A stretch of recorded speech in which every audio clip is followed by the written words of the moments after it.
이제 기술 창업 기업의 할 수 있는 몇 가지 마케팅 방법들을 찾아보겠습니다.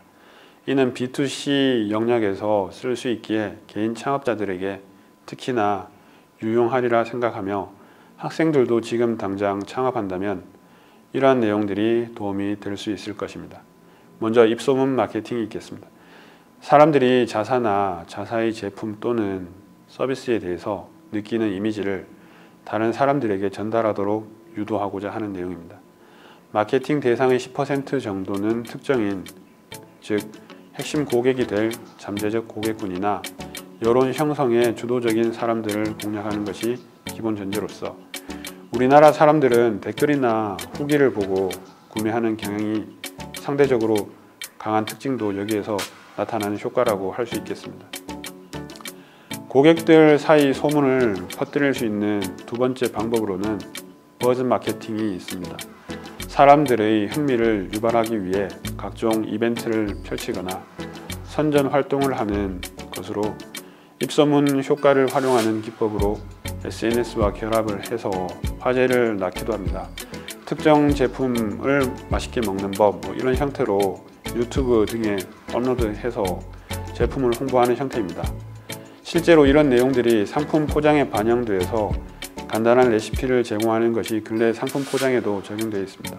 기업이 직접 제품 또는 서비스를 홍보하는 것이 아니라 잠재적 고객들이 자발적으로 홍보하도록 유도하는 방법으로 바이럴 마케팅이 있습니다.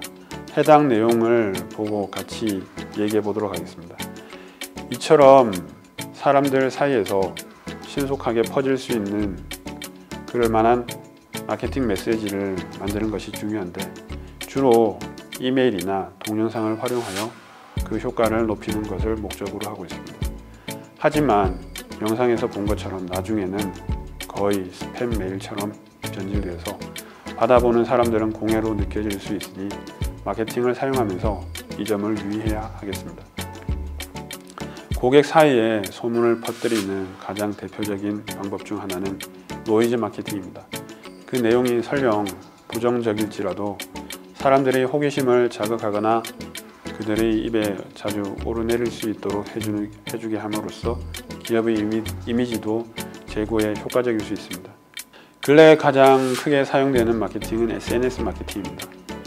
소셜 네트워크 서비스를 기반으로 소비자가 주체적인 정보 생산을 촉진하고 그들 간의 공감대를 형성함으로써 마케팅 활동을 펼치는 것입니다. SNS를 통해서 사람들은 기업이 만든 정보를 일방적으로 제공받는 수용자가 아닌 내가 원하는 정보를 만들 수 있는 생산자가 되고 다양한 유형의 SNS를 통해 다른 사람들과 정보를 공유하고 더 빠르게 확산함으로써 큰 파급 효과를 얻는 것이 되겠습니다. 실제 유튜브 등을 활용하여 마케팅을 하는 것이 이젠 보편화가 되었으며 맘카페와 같은 특정 플랫폼이 기반이 되어서 참여자들이 내용을 퍼져나르는 효과도 굉장히 일반적인 일이 되었습니다.